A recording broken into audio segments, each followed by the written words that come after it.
बिहार में तो बागी होते हैं, डकैत मिलते हैं पार्लियामेंट में। पान सिंह तोमर फिल्म की ये लाइन बेहद सटीक बैठती है इस डकैत के ऊपर। स्वीकार करिए मेरा अभिवादन।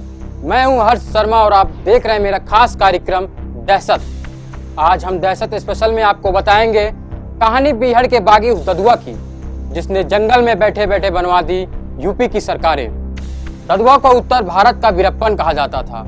आज बात बिहार के उस बागी की जिसने पिता के अपमान का बदला लेने के लिए हथियार उठा लिए। नाम था शिव कुमार पटेल, जिसे यूपी बुंदेलखंड सहित एमपी के बिंद इलाके में ददुआ नाम से जाना गया। 3 दशकों तक ददुआ का राज पाठक के जंगलों में कायम रहा। ददुआ ने जंगल में बैठे बैठे ही बंदूक की दम पर वोट जुटाए, फिर जिसे चाहा उसे यूपी की सत्ता दिला दी। यूपी के चित्रकूट के देवकली गांव में जन्मे शिव कुमार पटेल उर्फ ददुआ ने सबसे पहले 1975 में अपराध को अंजाम दिया था। ददुआ ने हथियार अपने पिता के अपमान व हत्या का बदला लेने के लिए उठाए थे। बताते हैं कि उसके पिता को पड़ोसी गांव के दबंगों ने गांव में निर्वस्त्र कर घुमाया था, फिर बाद में उनकी हत्या कर दी थी। पिता की हत्या के बाद यह पहली और आखिरी दफा था जब ददुआ को 16 मई 1978 को गिरफ्तार किया गया था।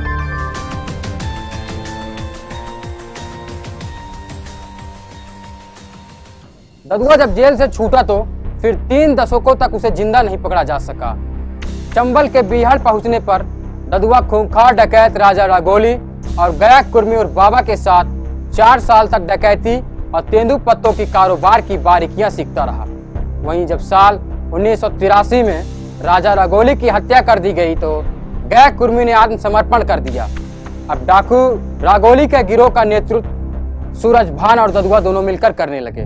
साल 1984 आते आते सूरज भान की गिरफ्तारी के बाद गया कुर्मी के इशारे पर ददुआ ने अपना गिरोह बना लिया। ददुआ 20 जून 1986 को चर्चा में तब आया जब रामू के पुरवा गांव में उसने 9 लोगों को मौत के घाट उतार दिया, क्योंकि उसे शक था कि वह लोग उसकी मुखबिरी कर रहे थे। वही साल 1992 में मड़ियान गांव में 3 लोगों की हत्या के बाद गांव को उसने आग के हवाले कर दिया था। साल 1992 में ददुआ एक बार फतेहपुर के नरसिंहपुर करबहा गांव में पुलिस के चंगुल में फंस गया और बचने की संभावना कम थी।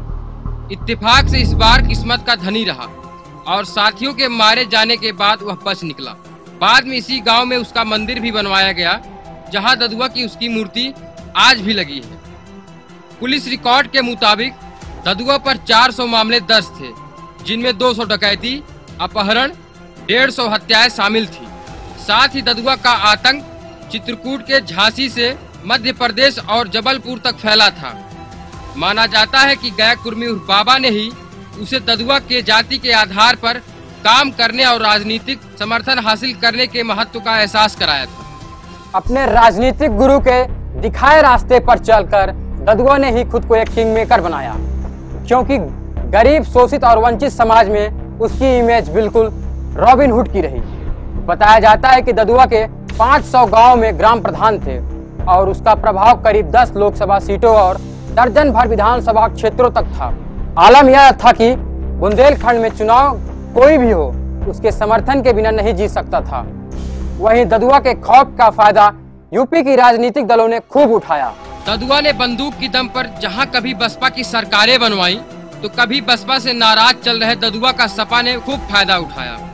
हालांकि ददुआ कभी खादी पहन नेता नहीं बन पाया, लेकिन भाई बाल कुमार पटेल जहां मिर्जापुर से सांसद बने तो वहीं बेटा वीर सिंह पटेल विकरवी से विधायक बना, और वहीं बहू जिला पंचायत अध्यक्ष भी रही तो वहीं भतीजा भी पट्टी से विधायक बना। हालांकि सियासत में ददुआ की बढ़ती अति महत्वाकांक्षा ही उसे ले डूबी। मानिकपुर थाना क्षेत्र के आल्हा गांव के पास झालवाड़ में 22 जुलाई 2007 में पुलिस और एसटीएफ एनकाउंटर में 6 लाख इनामी ददुआ को मार गिराया गया। तत्कालीन मुख्यमंत्री मायावती ने मुठभेड़ में शामिल एसटीएफ के टीम के लिए 10 लाख रुपए नगद इनाम की घोषणा की थी। तो आपने देखा किस तरीके से चंबल के बिहड़ों में दहशत का पर्याय बन चुके ददुआ की अंत की कहानी कितनी दिलचस्प है। दहशतगर्द कोई भी हो उसका अंत सिर्फ मौत ही है। जल्दी लेकर फिर हाजिर होंगे ऐसी तमाम घटनाओं के साथ आपको रूबरू कराने के लिए। तब तक के लिए आप बने रहिए आइजोम्स न्यूज के साथ।